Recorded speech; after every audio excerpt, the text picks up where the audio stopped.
Hey y'all, it's Ashley Bookishram and I am back with another day of Vlogmas. Today is day number 19 of Vlogmas, and yesterday we talked a little bit about the best fiction books of 2020. Today we're going to be talking about the best nonfiction books of 2020. So I was very surprised that I was able to even do this category because I typically have not been a nonfiction reader. This year I really jumped into reading a lot of nonfiction, and I think it's just my palette has changed a little bit and I have a strong interest in nonfiction now. I just find it really engaging and I'm learning so much, and I'm such a nerd. I'm junkie for learning all the time. So I have really just delved into a lot of nonfiction. So we are going to be going through my top nonfiction for 2020. Remember that these categorized lists are not my top tier of 2020. These were just really good books that I really enjoyed that I decided to break down into categories, and then eventually we're going to come up on my top books, the best of the best for 2020. So yes, we are going with nonfiction with this, and the song that I chose was War Is Over, which seems to have like two titles going on here. Like I've seen So This Is Christmas, and then I've seen War Is Over, but they're the same song. So it's like So This Is Christmas parentheses War Is Over. So let's talk a little bit about that song, because the actual reason why this song was written is why I decided to go with nonfiction. So War Is Over, or So This Is Christmas, was written and released in 1971 by John Lennon and the Yoko Ono Band, and it was recorded with the Harlem Community Choir. This was the 7th song by Lennon that he released outside of his time with the Beatles. And this actually, which I'm not surprised because it's John Lennon, it didn't surprise me, but this is a protest song against Vietnam. So because we're dealing with a song that specifically deals with a real life event and specifically dealing with the Vietnam War, I thought that this would be a good song to use for my theme of coming up with my top nonfiction books, because nonfiction books deal with real life experiences, real life events. So yes, making it work. All right, so the first one that I have on this list is How Not to Get Shot and Other Advice from My People. I think that's the rest of the title. It'll be up on here. I can never get the second part of that title right. And this is by D.L. Hughley. I actually listened to this on audiobook and it was narrated by D.L. Hughley. This book was hilarious. And I think that the reason why I love this book, first of all, it was because this is when I started delving a lot more into nonfiction related to the Black experience prior to the nonfiction reading that I was doing this summer in response to the murder of George Floyd. I had already made the decision to kind of start reading more nonfiction about the Black experience, because while I live my experience, I want to be more aware of other people's experiences that do identify as Black. And I know that D.L. Hughley is a comedian, and I was like, oh yeah, I'll just go for it. It's just going to be an interesting book to kind of check out, and boy, was it interesting. It was really interesting. And How Not to Get Shot is really a conversation that D.L. Hughley is having with white people in terms of being mindful about how you have conversations with the Black community and trying to give advice on how we can do better in this country, and saying things like, oh, this is how you don't get shot, or saying this is how you do X, Y, and Z, kind of negates the whole picture and experiences in totality, because in giving advice like that, you are speaking from the lens of your own experience and not the total picture of the lens of the person that you are trying to give advice to.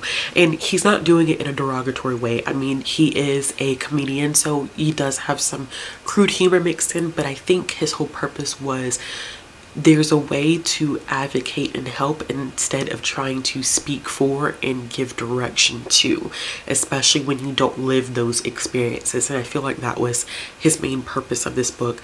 But I have done a full review of this book, and 2 other books, one of which I'm going to be talking about next, so I'll make sure I link it up in the card symbol above. So the next one that I have on this list is Conversations in Black, and this was edited by Ed Gordon, and this was one of the best nonfiction books that I have ever read about the Black experience so far, because it gave so many different perspectives, which is why I wanted to start reading more nonfiction about the Black experience to begin with, because of the fact that I truly believe that we have to start understanding, even Black people, that we are not a monolith, and that while we all may want the same things, I think a lot of times we have different perspectives of how we should get there, which is okay.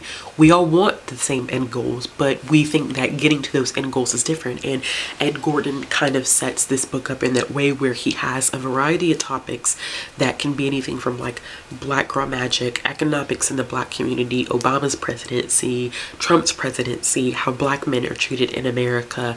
And what he does is he gets all of these big names. I mean, people like musicians like T.I. There are individuals like Maxine Waters. I mean, you can look at the cover, y'all. It's a stacked list, and it's so crazy because there's so many people I can't even remember who he actually had on there. Charlamagne the God was on there, and Al Sharpton was on there. But what's interesting is that all of these individuals are talking about the same topics, but they all have different responses. And there is actual discourse, but healthy discourse, that happens in these conversations where they're not agreeing about how we should get to, you know, point Z, but they're saying like, we need to get there. And I like seeing that. I like seeing so many different perspectives from within the Black community, because I think that sometimes, even being a part of the Black community, you think that we all should have the same visions, and we don't, because we don't all have the same experiences. And this was just done so well. And I believe that I also talked about this book in my video where I was talking about books that you've probably never heard of, and I'm hoping that more people now have heard of this book and more people are willing to pick it up, because it is such an important book, and one that like I haven't really seen a lot of people read necessarily, but so important and so good, and I'm gonna get a physical copy. So the next book that I have on this list is White Rage by Carol Anderson, and I included this book because while there were aspects of this book that I already knew, I think that Carol Anderson did a very good job about introducing some very, I don't want to say technical, but very specific reasons as to why the advancement and the progression of Black individuals angers white people, some white people, not all white people, but it does anger some white people, and that what we are often deemed as being an angry group of people is actually in response to the anger of some groups of white people. So it's a very interesting conversation that she has, and I was very interested in how structurally our government has created ways to suppress minority groups, specifically the Black community. And this is stuff that has been written in law, like down to the Great Migration. People would create tactics to prevent Black people from leaving the South. This is the Great Migration. We're talking 20th century here, and we're trying to stop Black people from being able to leave the South. And that is crazy. To hate a group so much, why would you want to keep them in your presence? And it's the inability to control and to maintain that level of subservience, and by allowing a group to leave, you're relinquishing that control, down to even the conversation she had about how crack cocaine was introduced into the Black community, and that when we look at the Iran-Contra affair and how we don't even talk about how Reagan played a big deal, or not his hands were technically clean, but how his presidency, a lot of what happened with that and how crack cocaine was introduced fell under his jurisdiction. And what's crazy about that, when I think about this whole situation, is that we introduce a drug into a community and then we police them heavily and give them longer sentences. and you just start to go down this whole path of thinking about how we have legally been suppressed. And by reading this book, I ended up watching the documentary 13 on Netflix, and I just started going down this whole deep end of feeling some type of way about even some aspects of our Constitution, and how there is a loophole in the Constitution that allows for mass incarceration. So it's crazy, but I'm glad that I did read this. Even if I did know a lot of it, there were some smaller aspects, some technical aspects where I was like, my goodness, like, you know, you're not taught the government structure or the governmental systems and the legal ramifications that exist to suppress Black people. You know, you're never really taught about that. So yeah, I just will never ever get over the introduction of crack cocaine into our community, while we had the first lady saying, just say no. And I'm like, ain't that some sugar honey iced tea, I tell you. The next one that I have on this list is Twisted, and oh, so I did a full review on this, which I'm gonna link in the card symbol above, because oh my gosh. So I have been going on a black hair journey this year. During the time that the lockdown started on April 2nd, I made the decision that I was going to lock my hair because I just got tired of dealing with my hair. And I was ready to go on that freeing experience, and I really didn't know much about it outside of my mom's experience of locking her hair, and I just decided to go for it. And then I found this book, Twisted, and Twisted is a whole conversation about Black hair culture and how Black hair culture has been defined, and how we have constantly been defined and broken because of our hair, especially Black women. And there was even a section in there that talked about how Black men have been taught to hate their hair, which I never even thought about, that they have no idea how to maintain their hair, which has led to an increase of like short cut, low fade hair.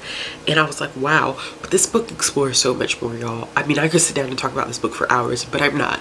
I'm going to send you to that review, because that review is probably one of my favorite videos outside of my Black Mermaid video that I did this year. I think that my Twisted review was one of my favorite reviews that I did this year, because I not only talked about the book, but I talked about my own Black hair journey, and I just love it. I did one of my favorite videos of the year because this book was just phenomenal, and it pushed me to get another book that talks about Black hair. The next one that I have on this list is Concrete Kids. I talked about this one a little bit in my short book recommendations. This is one of the Penguin pocket books that books.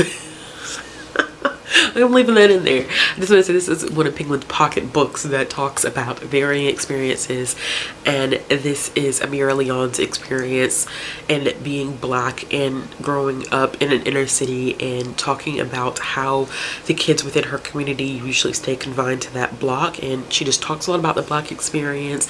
She delves into a lot of different topics, including the AIDS epidemic, police brutality, gun violence, and it was just impactful and powerful. It is told in art and prose and poetry, and one of the best nonfiction books that I have read this year, and definitely one that I probably will end up rereading soon because it just was that great.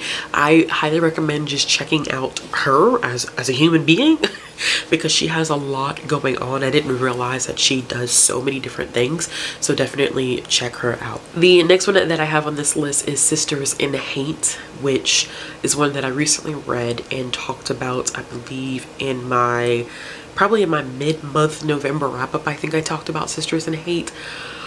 Whew.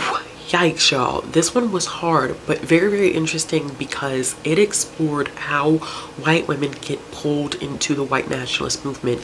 Because usually when we think about like white nationalists and white supremacists, we think white men, and we get that image of white men carrying tiki torches like they did in Charlottesville. But this flips that whole image on its head, and it looks at how white women have been brought into the movement and how they are maintained in the movement and the expectations that these individuals have for women once they're in the movement. And it examines, I think, 3 different women. Some are still a part of the nationalist movement, some of them are not a part of it, but it was crazy. It was crazy really reading this book, because I did not realize that the gateways that existed. If you've ever heard of trad life, which is traditional life, which is individuals that are heavily opposed to the feminist movement, they believe in traditional lifestyles, meaning that a wife is at home, she cooks, she takes care of the kids, she doesn't work, which I believe that if you and your partner agree upon that and it is a respectful or mutual agreement, then nobody's criticizing that. But I think that the way that this is done in trad life is very much so not what we think about, like a stay-at-home mom. Like, I think they're 2 different perspectives and 2 different ideas, and I did not realize that trad life has been a gateway, because these women are looked at as keepers and maintainers of the white race. Without white women, they can't continue to make sure that the white race is sustained. And there is this fear that there is a white genocide going on, where people are attempting and actively attempting, and unfortunately they blame the Jewish community for actively attempting to get rid of them as a racial group, which, I mean, there's no proof of any of this. I think it's just a way to exude negative and disgusting propaganda. But intense book, but one that I learned so much from this year, and I can't say that I enjoyed it, but it was powerful enough that I had to put it on this list. And following Sisters in Hate, I had to add Rising Out of Hatred to this list, because Rising Out of Hatred was a specific look at how a white nationalist made his way out of the white nationalist movement. And this is super important because this is a story that focuses on Derek Black, who is the godson of David Duke, and his father was the founder of the Stormfront. Yes, it's called Stormfront. It's no longer up and running. It's about his journey in becoming someone who disavows white nationalism when he was the supposed heir to the white nationalist throne. They thought that he was going to be their prodigy and that he was going to be the friend of white nationalism, because Derek was not the type of person to use racial slurs. He wasn't mean or aggressive to other races. He would just say that he believed that the races needed to be separate, that white people were superior to others. But he did so in such a, and I don't, tactful is such a strange word to use, but it's the only word that's coming to mind. He did it in such a tactful way that he was able to get along with people while having these negative views, until he goes to college and he actually has to confront the people that he talks so much crap about.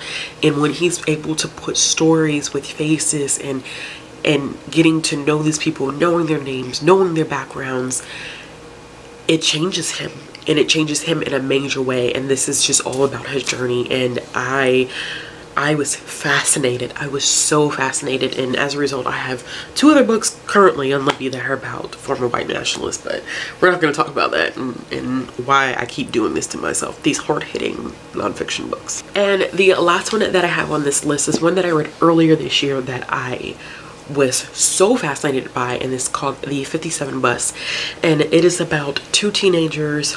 We have one black teen, one teen that is non-binary, and as a supposed joke, when both teens are on the bus, the black teen lights the other teen's skirt on fire, and that teen ends up with like burns and everything. And it's hard to read this book and think you're going to pick a side, because I think that it's easy to go in and say, well, I mean, come on now, that's definitely like, it's a hate crime. And I believe that it was classified as a hate crime at first, I think. But this is more of a look into teaching tolerance and looking at our judicial system. So this book isn't about choosing sides. As awful as that event is, it is about so much more than that, because it's involving 2 teens and looking at their backgrounds it brings so much more into the conversation. It doesn't make the situation right. It doesn't mean that the perpetrator shouldn't have been held responsible, but I think what the author was trying to do was navigate that it is much deeper than what we would like to consider on the surface level. That lack of tolerance that exists, that inability to understand someone's differences, the inability to provide for students who are Black and brown, how the judicial system ends up treating juveniles that are Black and brown, and the inequities that go on there. So I would definitely recommend checking this nonfiction book out. All right, y'all, so that's it. Those are my top nonfiction picks for 2020. In the comment box below, let me know what's one of your favorite nonfiction books that you read in 2020. If you read nonfiction this year, if you didn't, let me know one nonfiction book that you would like to read in 2021. As always, if you like this video, give it a thumbs up. If you want to see more content from me, click the subscribe button. If you're interested in following me on social media, all my links will be down below. If you're interested in supporting the channel, all the links will be down below. And I will be back with another video tomorrow. I was about to say soon, but it's tomorrow.